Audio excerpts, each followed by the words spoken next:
Good morning, everyone.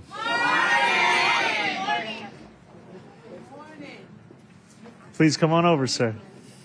It's a pleasure to see you. Lovely to see you. We're doing well. We're doing well. How are you? How you doing? Good to see you. Come on, man. Sir. Come on over. Come on over.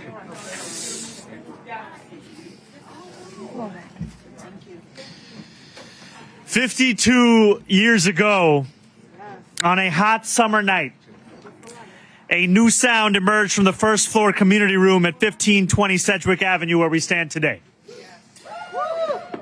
New York is where greatness so often is born. And on that August evening, greatness was born in the Bronx. The hip-hop that millions of people around the world listen to all came from this Mitchell Lama building, where DJ Kool Herc played a new kind of music at a party he organized so his little sister would have money to buy new clothes for school. That greatness was only possible because this was a city where working people could afford a home, and with it the joy and creativity that a stable home can foster. When New Yorkers can afford a home, New Yorkers can afford to make great art. And when New Yorkers can afford a home, New Yorkers can afford to be themselves. But as many working people know, it is increasingly impossible to find an affordable home in New York City, to build a dignified life without earning hundreds of thousands of dollars each year. And those same New Yorkers know that too often, if they can find a home that they can afford, there is likely a reason they can afford it. Roaches and rats, heat that never turns on, elevators that are always out of order, bad landlords who take their money and yet never respond to requests for repairs. A dignified life does not just mean having a roof over your head. It means that you don't feel uncomfortable or unsafe in your own home. It means that your money buys you what you paid for. It means that a bad landlord is not allowed to rip you off with impunity. Today, I am proud to appoint Dina Levy as my Commissioner of the Department of Housing Preservation and Development.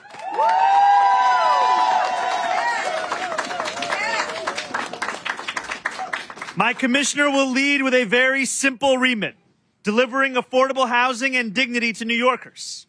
For anyone in the housing world, Dina's reputation precedes her.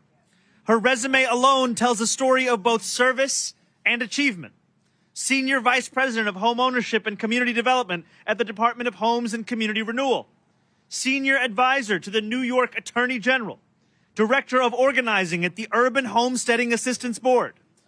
But I'm more interested, frankly, in the story that so many working people tell about her. For decades, Dina has been fighting on behalf of tenants as an organizer, an advocate, in both government and outside of it.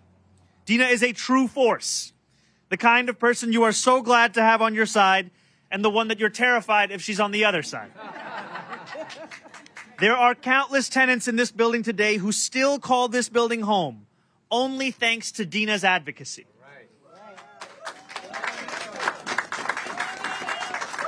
After all, the story of 1520 Sedgwick didn't end when DJ Kool Herc played his last track.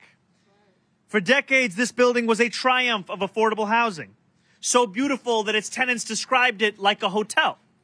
But when it exited Mitchell Lama in the 2000s, its new landlord plunged it into decay and neglect, forcing immediate maintenance issues. The situation was getting worse and likely would have entered a terminal spiral were it not for Dina. She organized the tenants. She advocated on their behalf. And when they bought the mortgage with the help of a $5.6 million loan from HPD, they reclaimed control over their own homes and their own futures.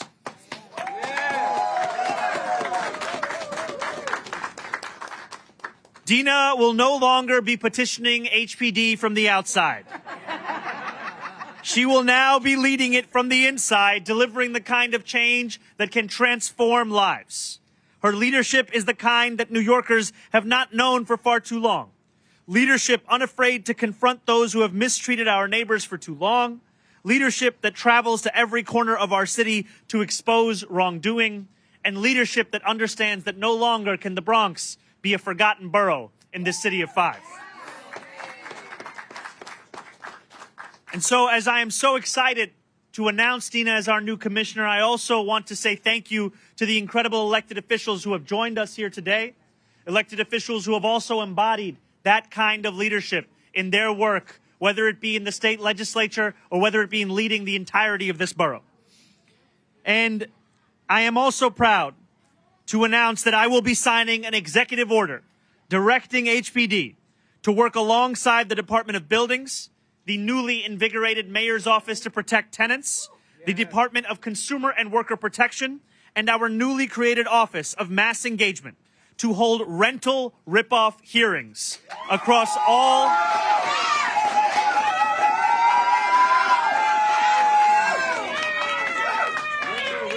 We will hold these rental ripoff hearings across all 5 boroughs within the first 100 days of this administration.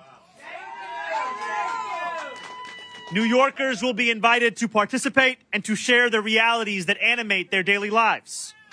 I want these hearings to expose the ugly underbelly of our city.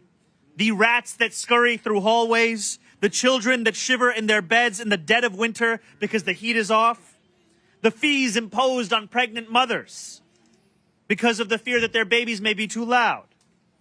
I want these hearings to draw attention to homes like the one I visited on my first day as mayor. Homes where you can peel flimsy tiles off the walls.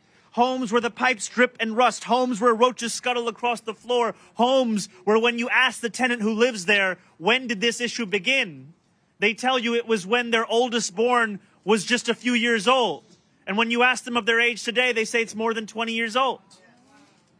I want New Yorkers who have long been ignored by their landlords to finally be heard by our city government. These are not just listening sessions. These will be the rooms where the scope of the problem is understood, where it is addressed, where a report is drafted from which policy will be devised and crafted, and where New Yorkers have the opportunity to shape their democracy and its outcomes. And this is only the beginning of our work to transform the housing landscape and the lives of tenants across New York. We revitalized the Mayor's Office to Protect Tenants for this very reason. For too long, New Yorkers have felt alone in their city, with nowhere to turn to when they're ripped off or neglected. That legacy of abandonment ends today. Let this moment be evidence of what our new future will look like. A city where New Yorkers can turn to their leaders and see that they now have champions who care about them, listen to them, and wake up every morning honored to work for them. And I want to just say thank you to Assemblymember Days, to State Senator Robert Jackson, and to our borough president, Vanessa Gibson, because for too long, it has only been local officials who have sounded the alarm. And today, we announce a city government that is ready to be there in the same. Thank you.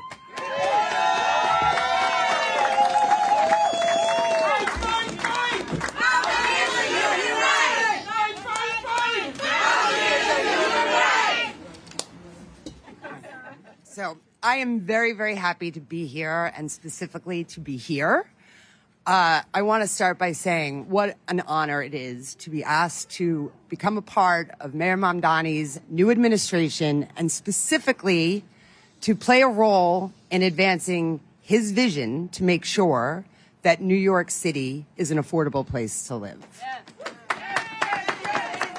I also want to give my deep gratitude to Commissioner Ahmed, who has been an amazing steward at HPD and whose partnership in leading the Department of Buildings will be absolutely critical to our collective success.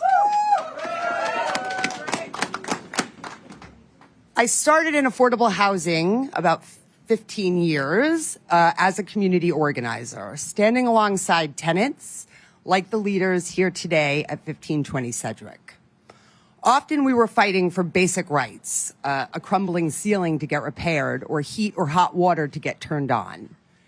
But we were also engaged in an epic years-long battle to stop a predatory landlord from acquiring and demolishing their homes. I am happy to say we won that battle.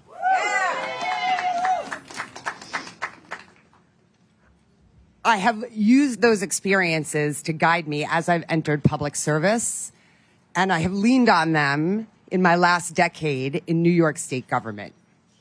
I will also look to those experiences to inspire me as we tackle the hard work that lies ahead.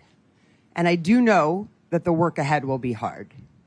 We will need to increase the resources to build more affordable housing. We will need to try new, innovative, and sometimes scary innovations in order to overcome this crisis. And in many respects, we will need to embrace a willingness to rethink how we do business. Those are ambitious goals, but they are an imperative for the citizens of this city.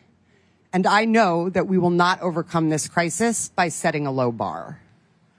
So it is my great honor to accept this opportunity and to join forces with thousands of tenants, homeowners, and dedicated public servants across the city of New York to stand together in the struggle to bring forward truly affordable housing for all. Thank you so much for this opportunity. And now it is my delight to introduce Miss Gloria Robinson, the tenant leader here at 1520 Sedgwick, who, along with her neighbors, is responsible for saving the birthplace of hip hop.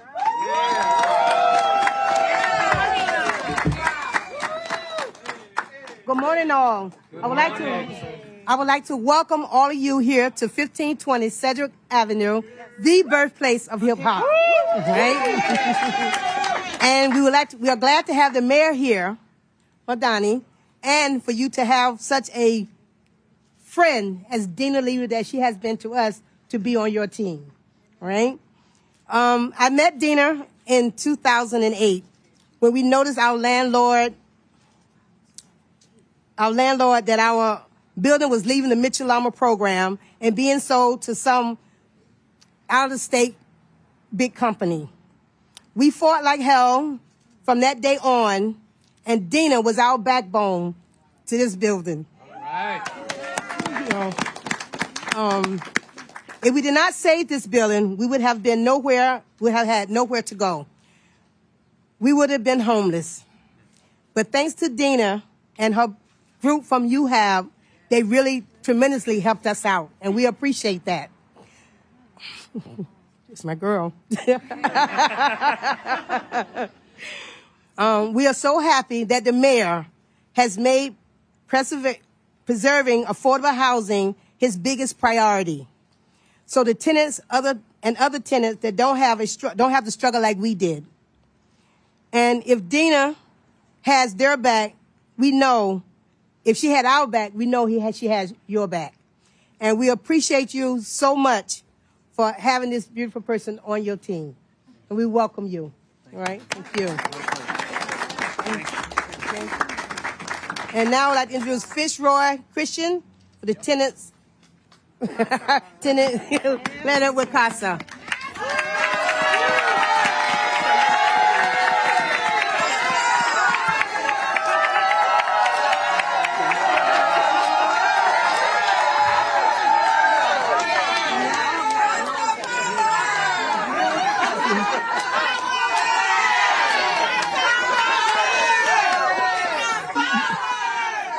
I don't think my blush is showing up very well. But thank you for such a response. And welcome to the Bronx again. Okay. My name is Fitzroy Christian, and I'm one of the leaders from CASA here in the Southwest Bronx.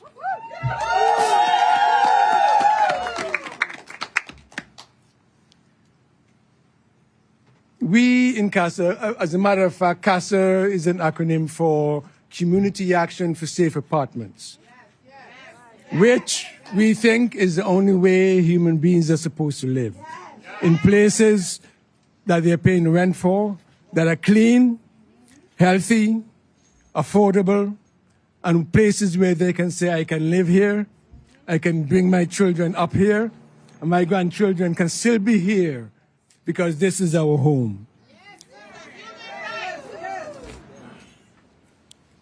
The cold is getting to me, so if you hear me sniffing, excuse me a second for that.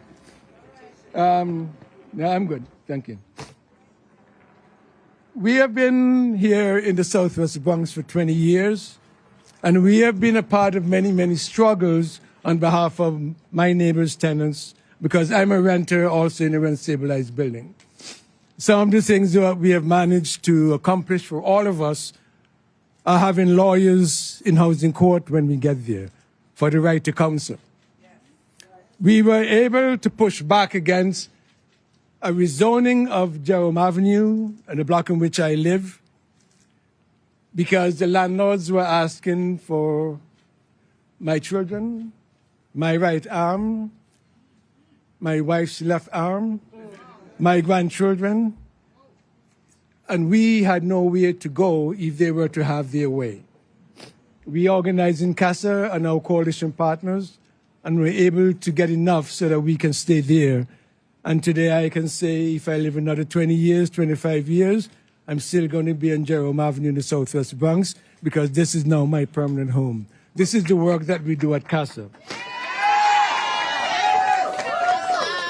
But CASA is just a project within New Settlement, which is a neighborhood community organization and a community developer.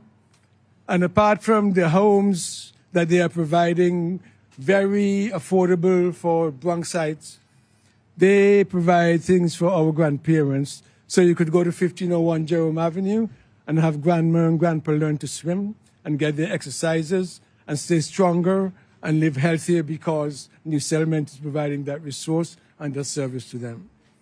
New Settlement has services for our high schoolers, and where we prepare them to get to colleges, because too long have our children not been able to get proper access to the colleges and universities, which would bring them to be very productive adults after they finish with school. But I'm not going to be talking about settlement, New Settlement and CASA much longer. We're going to be speaking about what we are hoping for from this new administration. But before I do that, I want to do something kind of personal, and I hope you don't take it too badly. I am a fan and a believer of our mayor's parents.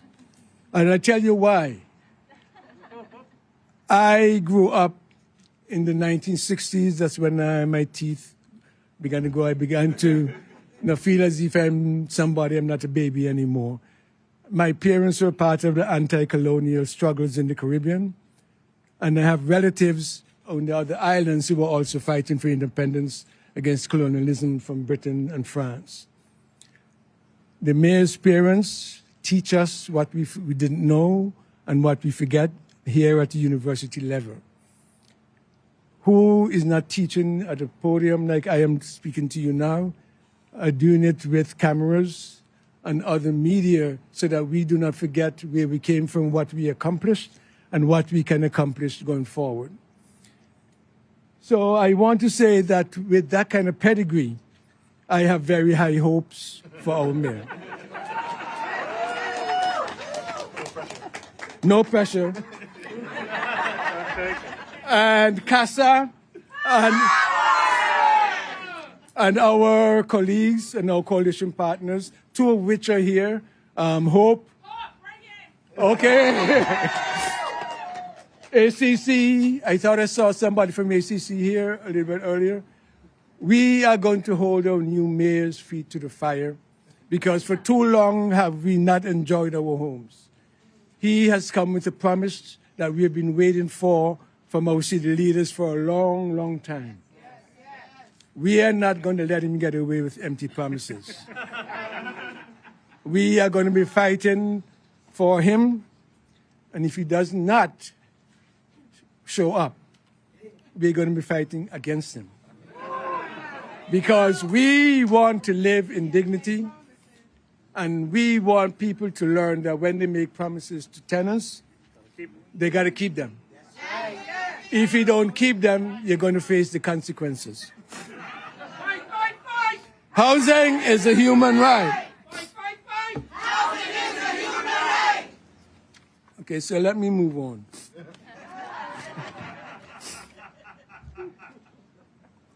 One of the many campaigns that we have waged and won to some extent is the right for tenants to begin to live in dignity in their homes. But the landlords have been and they still are trying to find new ways, most of them illegal, to displace tenants. And one of the methods they've been using is to impose financial hardship on tenants through the use of non-rent fees and charges that can double a tenant's rent. CASA, with one of our legal services partner, the Urban Justice Center Community Development Project, we published a report not too long ago titled "The Burden of Fees, How Affordable Housing is Made Unaffordable." And in it, we highlighted the prevalence of this strategy by landlords. Here are some of the data and some of the fees and charges that we found on tenants' rent bills. Damage fees, because when I want to clean under my bed and I want to clean under my couch and I want to clean behind my dressers, I have to pull them away. And when they scratch the floors, the landlord says I damaged the floors and I get billed for damages to his building. And that becomes a permanent part of my rent. Air conditioner fees. The landlord does not provide coolers in the summer the way they are supposed to be providing heat in the winters. And when I get it, I got to pay him, even though I'm paying my own electrical bills, right? So I have to pay air conditioning fees, legal fees. He takes me to court with a lot of frivolous charges, and supposedly, if he wins, I'm supposed to be paying him his legal fees. But there's no law or anything written that says that when... Oh, okay, thanks. Okay, so here are the fees: damage fees, air conditioning fees, legal fees, washing machine fees, major capital improvement fees, individual apartment improvement fees, miscellaneous fees. They don't even have anything to charge us with, so they say miscellaneous fees. Keys fees. When our children misplace their keys, we got to pay to get them replaced. Painting fees, even though they're supposed to paint their apartments every 3 years, when they do, they bill me for it. An example of one rent bill that I'm going to use, and then I'm going to round it up. The tenant's rent was $1,002.35. Air conditioning fees, $71.04. Washing machine fees, $201.21. Miscellaneous fees, $291.92. Legal fees, $1,056.58. The fees were more than the rent itself. And that tenant's bill was for over $2,623.10. From $1,002 to $2,600+ in fees that they should not be paying. So we welcome the new administration's commitment to bring this burden of fees issues to the forefront and to change the horrible conditions that tenants are forced to live in. We also are happy that he says he's going to be enforcing the laws that are already in place to hold landlords accountable for the violations of all the housing laws and building codes that they have been violating for so long. We and our coalition partners are looking forward to working with this new administration, something we were not able to do in the last one. And we want to make radical changes so that we can live comfortably and with dignity. We do this because housing is a human right, as you have been hearing us shouting. Housing is a human right. Okay. And we as tenants really deserve to live with dignity in our homes and communities. So thank you, Mr. Mayor. Keep our seats at the table warm, because we are on our way.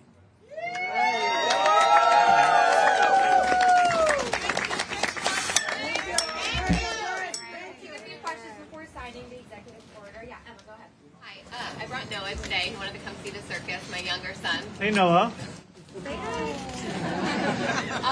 can you tell us more about these hearings? Is the purpose to publicly shame landlords? Could there be repercussions and fines afterwards? These are hearings that will give New Yorkers an opportunity to testify in person as to the struggles that they have had to deal with, oftentimes in isolation. And what we want is a first of its kind cross-agency effort such that tenants are not only able to testify as to the ways in which they are being ripped off, but also that this be used as an opportunity to craft policy recommendations that we will then implement and deliver across the city. And have you spoken to Trump again about Maduro or what's happening in Venezuela? No, the conversation that we had was the one before yesterday's press conference. Yeah. Dan and then Hey, Dan. Mamdani, How's it going? You, on the issue of being briefed, you said it was your staff that who briefed you. Just to be correct, you don't have federal security clearance yet, and has anyone from a federal agency reached out to you or members of your team to begin the vetting to get federal security clearance? That briefing, yes, was conducted by my team, and the question of federal security clearance is one that's ongoing. So, do you have it right now? No, not as yet. Good morning. Hey, good morning. Your predecessor recently vetoed several housing-related bills passed by the City Council that would add more requirements for city-funded developments. Those are the ones that would impose like more higher percentage of family units and then like make more units available for low-income New Yorkers. The Adams administration's big argument against them has been that they would worsen the affordable housing crisis and like by adding more red tape and stuff like that. What's your position on the bills? And do you think the City Council should override the vetoes? I have made clear my concerns around the term sheet legislation. Those are concerns that I've shared prior and shared in public. And what it comes back to is also what drives today's announcement and the excitement around it, is that we have an opportunity in front of us to not only deliver on the promises that we have made over the course of this campaign, but also to tackle the housing crisis. And in order to do so, we have to be able to build at scale across the 5 boroughs. And I'm so excited to have with me the commissioner of HPD, the head of DOB, the head of DCWP, my deputy mayor for housing and planning, elected officials, so many who will be a key part of delivering on this. Yeah, right here. Mamdani, how How's are it you? going? Happy New Year. Happy New Year. I got 2 quick questions. So Okay. the first one is about Maduro. You said you called the invasion and the arrest. If I could just pull up real quick. You said it was a violation of federal and international law. Do you plan to use any of the city's resources to interfere with the prosecution or anything like that? This is a federal action on a federal timeline, and I owe it to New Yorkers to deliver for them across the 5 boroughs and also to be honest and straightforward about my own thoughts on this. And the second thing, real quick. The fare rises tomorrow. When are those free buses coming? Fare rise today. This is Oh my God. fair rise today. I You got it right. gotta get it right, brother. Look, when the fare was $2.90, 1 in 5 New Yorkers were being priced out of it. We know that for so many New Yorkers, public transit is increasingly becoming out of reach. That is why at the heart of our campaign was a commitment to make the slowest buses in America fast and to make them free. And that will continue to animate our work. It will continue to be one of the central commitments of our administration. And that is work that we will be doing in tandem with Albany and our state partners there. Because I can't keep bumming rides off my friends anymore. Look, I have said when we ran this campaign on freezing the rent for rent-stabilized tenants, on making buses fast and free, on delivering universal childcare, I have said that by the time I am done being mayor, those will have been delivered.